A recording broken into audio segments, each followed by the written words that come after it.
कार्यक्रम देखिए जम्मू संगवारी और किसान भाई मल्ला जय जवाहर। किसान भाई हो, आज हम आए हैं छत्तीसगढ़ राज्य के रायपुर जिला के अंतर्गत आरंग विकासखंड के अंतर्गत ग्राम छतौना मंदिर हसौद में।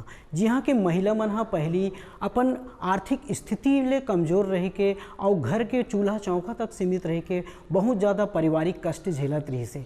फिर संगी हो ये महिला मन आपस में एक समूह बना के और चूल्हा चौका के साथ बचे जो समय है ओकर सदुपयोग करके आज बढ़िया जीवन जिया थे। और वो संभव हो पाए है इंदिरा गांधी कृषि विश्वविद्यालय और जिला पंचायत और जनपद पंचायत के अंतर्गत सहयोग लेके इंदिरा गांधी कृषि विश्वविद्यालय के औषधि एवं सघन पौध उत्कृष्टता केंद्र के मदद से और मार्गदर्शन और तकनीकी प्रशिक्षण लेकर के आज ये महिला समूह मन बढ़िया साबुन तेल एवं अन्य प्रकार के सामग्री बना के बढ़िया ओकर बारे में आमदनी प्राप्त करत है और आमदनी प्राप्त करके अपन आर्थिक स्थिति में सुधार ला के बढ़िया खुशहाल जीवन जियत है। तो किसान भाई हो, कैसे ये महिला समूह मन औषधि एवं पौध उत्कृष्टता केंद्र में जाके प्रशिक्षण ले है, कैसे ढंग लेला जिला और जनपद पंचायत से सहयोग प्राप्त हो है और कैसे ये साबुन के और अन्य प्रकार के सामग्री के निर्माण करके बढ़िया ओला मार्केट में जाके बेचत है और बढ़िया आमदनी कमाते और अपन आर्थिक स्थिति ला सुघर बना के कैसे खुशहाल जीवन जियत है और जानकारी लेथन और जानथन एकर सफलता के कहानी। आजकल लोग रासायनिक सौंदर्य प्रसाधनों और रासायनिक दवाइयों की जगह हर्बल सौंदर्य प्रसाधनों और हर्बल औषधि के इस्तेमाल को प्राथमिकता दे रहे हैं। इसीलिए खेती से आमदनी बढ़ाने के लिए पारंपरिक खेती से हटकर छत्तीसगढ़ के किसान अब नए प्रयोगों की तरफ बढ़ रहे हैं। इन्हीं में से एक प्रयोग है सुगंधित पौधों की खेती कर इन पौधों से प्राप्त तेल से साबुन निर्माण कर महिलाएं आर्थिक लाभ ले रही हैं। कुछ किसान भाइयों ने सुगंधित पौधों की खेती बड़े पैमाने पर शुरू कर दी है और ऐसे में महिलाएं भला कैसे पीछे रह सकती हैं। ग्राम छतौना मंदिर हसौद में सुगंधित पौधों से प्राप्त तेल से साबुन निर्माण कर महिलाएं आर्थिक लाभ ले रही हैं।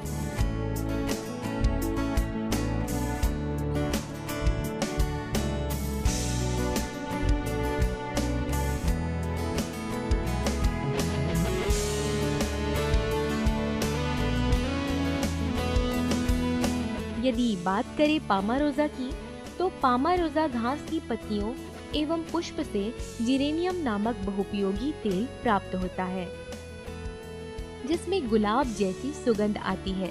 इस तेल में सेलेंडीन नामक तत्व होता है, जिसका स्वाद अदरक की तरह होता है। पामारोजा के तेल का उपयोग साबुन, अगरबत्ती, श्रृंगार सामग्री एवं इत्र निर्माण में होता है। इसका तेल हल्का पीला रंग का होता है, जिसमें 75 से 85% तक जिरेनियाल तथा जिरेनिल एसीटेट 4 से 15% तक पाया जाता है। बिहान योजना में जुड़ के ही हम लोग आगे बढ़ पाए हैं। हमारा घर का स्थिति बहुत ही ख़राब था, जैसे बच्चे लोग को पढ़ा नहीं पा रहे थे, तो कुछ काम के लिए हम लोग इधर उधर घूमे। फिर बिहान योजना में जुड़े, उसके जुड़ने से जिला पंचायत और जनपद पंचायत और कृषि विश्वविद्यालय से हम लोग को मदद मिला। वहाँ कृषि विश्वविद्यालय में ट्रेनिंग लिए, साबुन का ट्रेनिंग लिए, साबुन बनाए घर भवन से हम लोग बिक्री किए। फिर थोड़ा कुछ पैसा आया, उससे हमारा घर का आर्थिक सुधार में सुधार आया। और अब साबुन बनाए बर सीख गए हों। पहले बेस काटथन, ओकर बाद एलोवेरा छील के कर निकालथन अंदर के, ओकर बाद ये बेस लग गलाथन, गला के साबुन बनाथन और ओकर बाद में पूरा बना देथन पैकिंग उकिंग करके, ओकर बाद बेचथन। सब बहिनी मन पैसा बांटथन। हमने मिंट के पत्तों से तेल बनाना सीखा और उससे हमने साबुन बनाना सीखा, और तुलसी के पत्तों से तेल और उसका साबुन सीखा, और मिंट के पत्तों से तेल और साबुन सीखा, जिनके बारे में हमारी जानकारी नहीं थी कि तुलसी से भी तेल बनाया जा सकता है या मिंट से भी तेल बनाया जा सकता है या लेमन से भी हमें तेल मिल सकता है। इस सब के बारे में जानकारी नहीं थी, जो हमें कृषि विश्वविद्यालय में हमें ये जानकारी मिली और हमें साबुन बनाने का भी उन्होंने ही सिखाया। पामारोजा घास लगभग 1.5 से 2 मीटर बढ़ती है। यह गर्म उष्णकटिबंधीय जलवायु की फसल है। ऐसे क्षेत्र जहां वर्ष में तापमान 30 से 40 डिग्री सेल्सियस हो तथा 150 सेंटीमीटर सुवितरित वार्षिक वर्षा के साथ साथ प्रचुर मात्रा में धूप उपलब्ध हो, पामारोजा की खेती के लिए उपयुक्त माने जाते हैं। कोहरा पड़ने वाले क्षेत्र पामारोजा की खेती के लिए उपयुक्त नहीं होते हैं। इंदिरा गांधी कृषि विश्वविद्यालय में औषधि, सघन एवं अकाष्ठी वनोपज पर एक उत्कृष्टता केंद्र की स्थापना की गई है। ये अनुसंधान केंद्र औषधि फसलों पर, सुगंधित फसलों पर अनुसंधान कार्य करता है, इसका विस्तार करता है, इसकी तकनीक किसानों तक पहुंचाई जाती है। इसके अलावा जो सुपारी एवं मसाला विकास परियोजना कालीकट द्वारा भी सुगंधित फसलें एवं मसाला जो फसलें हैं, इस पर जो है किसानों के यहाँ प्रदर्शन करने के लिए, इसका बीज उत्पादन करने के लिए भी सहायता प्रदान की जाती है। हमारे यहाँ जो सुगंधित फसलें मुख्यतः जो लेमन ग्रास, रोज़ा, सिट्रोनेला, खस इत्यादि पर अनुसंधान कार्य किया जा रहा है तथा इसकी व्यापक संभावनाएं खेती की छत्तीसगढ़ में हैं। इसके अलावा जो प्रमुख औषधि फसल हैं जिसमें कि हम एलोवेरा कहें, अश्वगंधा, चंसूर, इसके बारे में भी जो अन्य फसलें हैं हम उस पर अनुसंधान कार्य करते हैं और इसकी तकनीक किसानों तक पहुंचाते हैं, क्योंकि दोनों की जो अपार संभावनाएं छत्तीसगढ़ में लगाने की है। भूमि का पीएच मान 6 से 7 होना चाहिए। खेत की तैयारी के लिए वर्षा आगमन से पहले एक बार गहरी जुताई करने के पश्चात हल से खेत की जुताई करनी चाहिए। पाटा चलाकर खेत को समतल कर लेना चाहिए। फसल की दीमक और अन्य भूमिगत कीटों से सुरक्षा हेतु अंतिम जुताई के समय 20 किलोग्राम प्रति हेक्टेयर की दर से क्लोरपाइरीफास अच्छी तरह खेत में मिला देना चाहिए। उन्नत किस्मों की बात करें तो पामारोजा की प्रमुख किस्मों में से मोतिया, सोफिया, तृष्णा, PRC 1, वैष्णवी और जामा रोजा लोकप्रिय है। हमारे विश्वविद्यालय के अधीन जो औषधि और सघन पौधों पर उत्कृष्टता केंद्र की स्थापना की है, इस विभाग में एलोवेरा जेल का प्रोसेसिंग, प्रसंस्करण करके और वैल्यू एडिशन करके इसमें कुछ साबुन तैयार किए हैं, जिसमें कि हमने साबुन फ्रेग्रेंस के लिए एसेंशियल ऑयल्स का प्रयोग किया है। एसेंशियल ऑयल्स में लेमन ग्रास, रोशा ग्रास, तुलसी, खस, सिट्रोनेला इत्यादि प्रकार के सुगंधित तेलों का निर्माण करके एलोवेरा जेल के साथ उसको मिला के मेल्ट एंड पोर साबुन का निर्माण किया है। इसी साबुनों को गाँवों तक पहुंचाने के लिए हमने कुछ प्रशिक्षण का आयोजन भी किया था, जिसमें ग्राम छतरना के Durga self help group, women's self help group ने प्रशिक्षण के लिए हमारे सेंटर पर आके प्रशिक्षण प्राप्त किया और उन्होंने काफ़ी अच्छा इसमें दिलचस्पी दिखाते हुए इस साबुन का निर्माण अपने स्तर पर भी चालू किया। और उनके अभी आज की स्थिति में इनके जो लेमन ग्रास, मिंट, तुलसी इत्यादि सब प्रकार के एलोवेरा जेल और एसेंशियल ऑयल के निर्मित साबुन है, इसकी काफ़ी इनकी मांग बाजार में है। यह ग्रुप अपने प्रयासों से, सतत प्रयासों से आगे बढ़ने की दिशा में तत्पर है और हमारे द्वारा जो साबुनों का इसका प्रोडक्शन किया गया, निर्माण किया गया, इसको इन्होंने गांव लेवल तक पहुंचाने के लिए अहम भूमिका निभाई है। पामारोजा को बीज से पौधे तैयार कर जड़ों की कटिंग से या बीज को सीधे खेत में बोया जा सकता है। पौधा तैयार करने के लिए 2.5 से 5 किलोग्राम बीज को 4 से 5 गुना भुरभुरी मिट्टी में मिलाकर छोटी छोटी क्यारियों में मई जून में बो देते हैं। हल्की गुड़ाई करके बीज को मिट्टी में मिलाने के बाद फव्वारे से सिंचाई कर देते हैं। इसके बाद आवश्यकता के अनुसार क्यारी विधि से सिंचाई की जा सकती है। बुआई के लगभग 30 से 40 दिनों बाद जब पौधे लगभग 15 से 20 सेंटीमीटर के हो जाएं, तो उन्हें सावधानी से उखाड़कर तैयार खेत में कतारबद्ध तरीके से 60 से 64 सेंटीमीटर की दूरी पर पंक्तियों में रोपित करना चाहिए। पंक्तियों में पौधे से पौधे की दूरी 25 से 30 सेंटीमीटर रखना चाहिए। पौधे को 10 से 15 सेंटीमीटर गहराई पर रोपना चाहिए। वर्षा प्रारंभ होने पर खेत में रोपाई करना चाहिए। इंदिरा गांधी कृषि विश्वविद्यालय जो आय में कैसे वृद्धि की जाए इसके ऊपर प्रमुख ध्यान रहता है। तो जो हमारी महिलाएं समूह हैं जो कि खेती कार्य के बाद भी 1-2 घंटा समय देने के बाद ये ऐसा क्या काम करें कि जिससे इनकी आमदनी में वृद्धि हो जाए, इसको देखते हुए माननीय कुलपति महोदय जी ने हमें ये सलाह दी कि इनसे जो पदार्थों का निर्माण हो रहा है उसके बारे में इनको ट्रेनिंग दी जाए, उनको बनाया जाए। तो जो हमारी उत्कृष्टता केंद्र है वहाँ पे इनको प्रशिक्षित किया गया और उसमें एक एक सावधानी बताई गई कि कैसे इसको बनाया जाता है, क्या इसमें सावधानी रखी जाती है, कैसे इसकी पैकिंग की जाती है। और इन्हीं स्व सहायता ग्रुप का जो लेवल रहता है उसके माध्यम से ये इसको साबुन को बनाती हैं। और ख़ासकर जो 8-10 महिलाएं समूह हैं वो सिर्फ 1-2 घंटे मेहनत करके लगभग 500 साबुन प्रतिदिन बना सकती हैं और इससे ये अपने आमदनी में अच्छी वृद्धि कर सकती हैं। और जो महिलाएं समूह, खासकर दुर्गा समूह और जो अन्य समूह हमारे साथ जुड़े हुए हैं, ये इसको बनाने का कार्य लगातार कर रही हैं। जो हमारी जनपद पंचायत है छत्तीसगढ़ की, उसके द्वारा भी इनको सहायता प्राप्त होती है, जिससे कि ये अच्छा कार्य करके आगे बढ़ने का प्रयास कर रही हैं।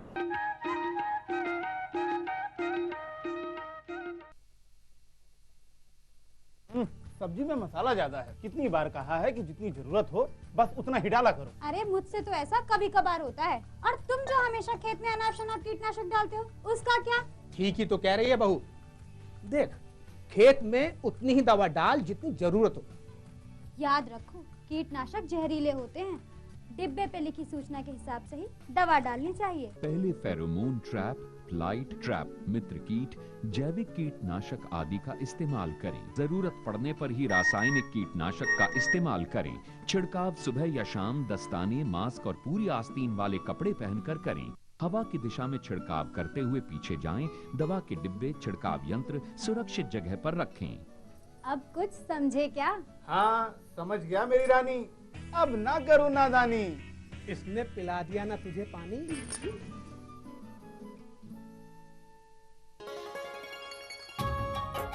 आप किसान भाइयों की खेती बाड़ी से जुड़ी हर समस्या का कृषि विशेषज्ञों द्वारा तुरंत समाधान। किसान कॉल सेंटर। आप भारत के किसी भी प्रदेश में रहते हो, कोई भी भाषा बोलते हो, आपकी समस्या चाहे फसल की बीमारी की हो, खाद की, पशुपालन की या कृषि से जुड़ी नई तकनीक की, अपनी समस्या का अपनी ही भाषा में समाधान पाने के लिए आप देश के किसी भी कोने से डायल करें 1551। विशेषज्ञ द्वारा आपको दी जाने वाली ये सलाह बिल्कुल निशुल्क है। ये सुविधा प्रातः 6 बजे से रात्रि 10 बजे तक निशुल्क उपलब्ध है। किसान कॉल सेंटर यानी 1551। ये लो और बताओ। बस। अरे ये क्या भैया जी, बस इतनी सी रासायनिक खाद? किसानी छोड़ रहे हो क्या? किसानी नहीं, नादानी छोड़ रहे हैं। मिट्टी की जांच कराई है। अब तो लाला जी जितनी जरूरत है उतने ही उर्वरक खेत में डालेंगे। हाँ, किसान भाई आज ही अपने जिले की नजदीकी भूमि परीक्षण प्रयोगशाला में मिट्टी की जांच जरूर करवाएं और मिट्टी में पोषक तत्व, नमी व पौधे के विकास को देखते हुए केवल जरूरत के अनुसार ही पोषक तत्व डालें। और हाँ, मिट्टी में गंधक, जस्ता, बोरोन जैसे सूक्ष्म पोषक तत्वों का पता लगाना भी न भूलें। उर्वरक और जैविक खाद के सही उपयोग से भूमि का उपजाऊपन बनाए रखें, उत्पादकता बढ़ाएं, खर्चा घटाएं और बहुमूल्य विदेशी मुद्रा बचाने में भी सहयोग दें। और हाँ, धीमी गति से नाइट्रोजन उपलब्ध कराने वाले उर्वरकों जैसे नीम लेपित यूरिया को प्राथमिकता दें और यूरिया का पत्तों पर छिड़काव करें। अरे वाह, तू तो सचमुच समझदार हो गया रे। अधिक जानकारी के लिए संपर्क करें जिला कृषि अधिकारी या किसान कॉल सेंटर। जी जी जी। किससे बात कर रहे थे इतना हंस कर? किसान कॉल सेंटर में विशेषज्ञ से खेती के बारे में सलाह ले रहा था। सुबह भी रात को भी? किसान कॉल सेंटर सुबह 6 बजे से रात को 10 बजे तक खुलता है। रविवार को भी? साल के 365 दिन खुलता है। पर तुम ये सब क्यों पूछ रही हो? मैं तो कुछ और ही समझी थी। कृषि संबंधी समस्याओं का अपनी भाषा में तुरंत समाधान पाने के लिए पूरे भारत में किसी भी फोन से राष्ट्रीय हेल्पलाइन नंबर 1800-1801-551 पर संपर्क करें।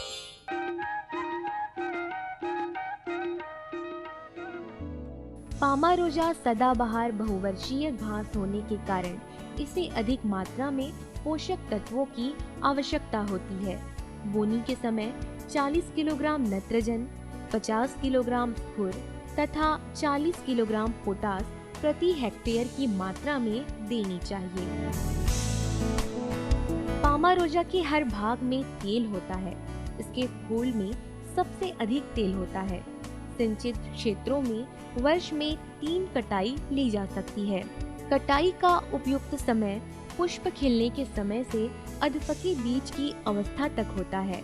जब पुष्पक्रम हल्के बादामी रंग के हो जाएं, उस समय फसल को 20 से 25 सेंटीमीटर जमीन के ऊपर से हंसिए द्वारा काट लिया जाता है। कटी हुई फसल को छोटे छोटे गट्ठे बनाकर छांवदार जगह में एकत्र कर लेना चाहिए तथा उनका आसवन विधि से तेल निकाल लेना चाहिए। इस प्राप्त तेल से सुगंधित साबुन का निर्माण महिलाएं करती हैं।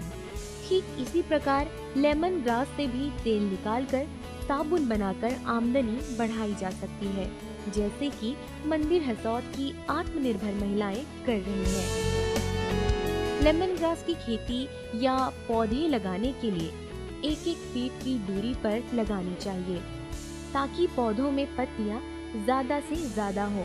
पौधा लगाने के बाद ये लगभग 6 महीने में तैयार हो जाते हैं। उसके बाद हर 70 से 80 दिनों पर इसकी कटाई कर सकते हैं।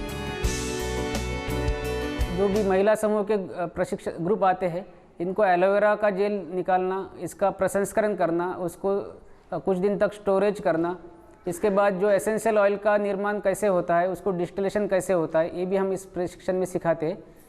इसके बाद हम सोप के विभिन्नता 2 प्रकार होते हैं, cold process soap and melt and pour soap.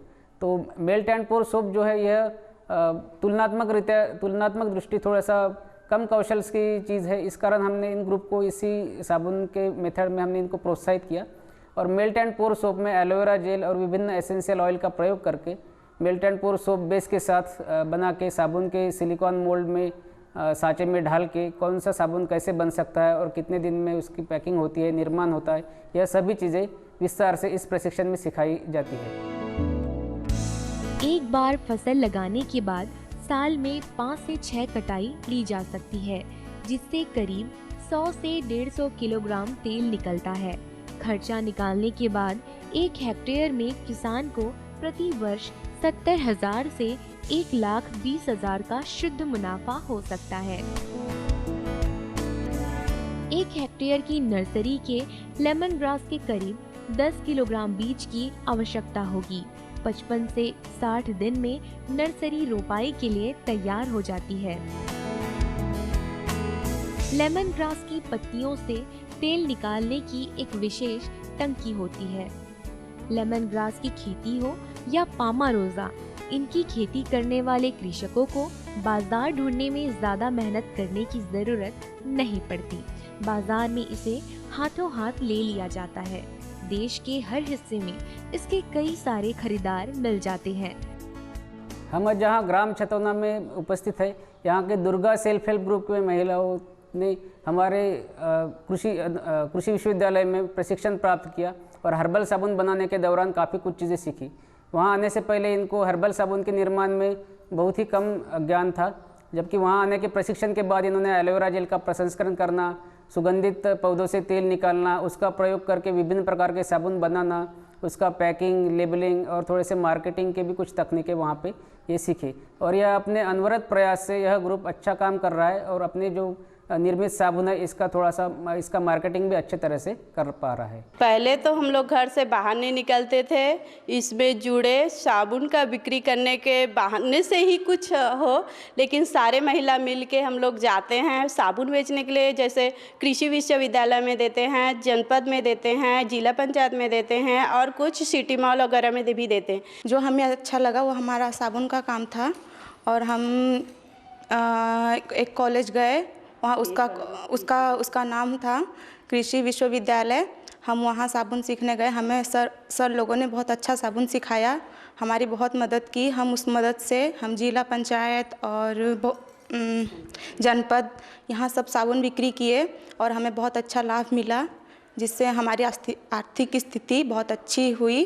और मैं पहले कुछ नहीं करती थी, घर का जो काम होता है बच्चे खाना वाना वो करती थी। फिर जो हमारे समूह के दीदी लोग हैं वो बोली घर में क्या करते हो, काम में जुड़ो। तो हम लोग काम में जुड़े, घर में बैठे फालतू सोने से अच्छा कुछ कर लेते हैं तो उससे क्या कुछ आमदनी होगा। तो पहले मतलब उतना कुछ मेरे पास नहीं था कुछ किरने उड़ने के लिए, बच्चे लोग को देने देखने के लिए, खुद का बैलेंस हो करके।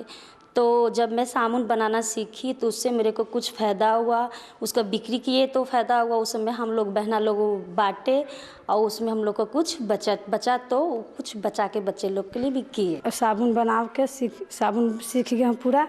अब बना के थोड़ा थोड़ा बेचता ओकरे से। अब जो पैसा उठाए हूँ ओकरे में पैसा थोड़ा थोड़ा पटा भी सकत हूँ, थोड़ा थोड़ा पटा भी दिए हैं और थोड़ा बहुत बचे हैं। तो घर में ऐसे काम करती थी तो टाइम नहीं मिलता था।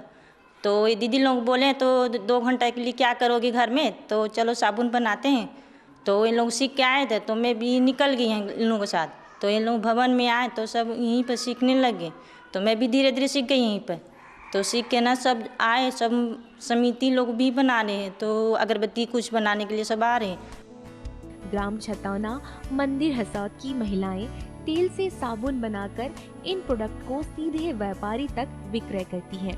सुगंधित पौधों से तेल निकालकर साबुन बनाकर सही उपयोग कर ये अपना जीवन भी महका रही हैं।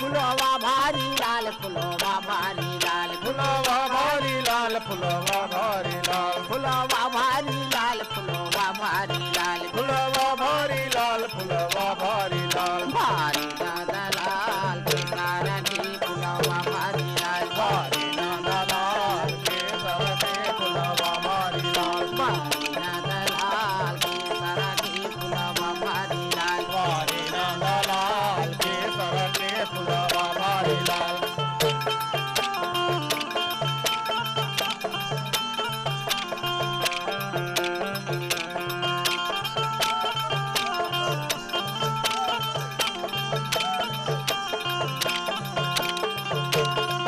जहाँ माथे बने वो टिकाली भारी लाल, जहाँ माथे बने वो टिकाली भारी लाल, टिकाली भारी लाल, टिकाली भारी लाल, टिकाली भारी लाल, टिकाली भारी लाल, टिकाली भारी लाल, टिकाली भारी लाल, टिकाली भारी लाल, टिकाली भारी लाल, भारी राधा लाल केसरा की फुलवा भारी लाल, भारी राधा लाल केसरा के फुलवा भारी लाल, भारी राधा लाल केसरा की फुलवा भारी लाल, भारी राधा लाल केसरा के फुलवा भारी लाल।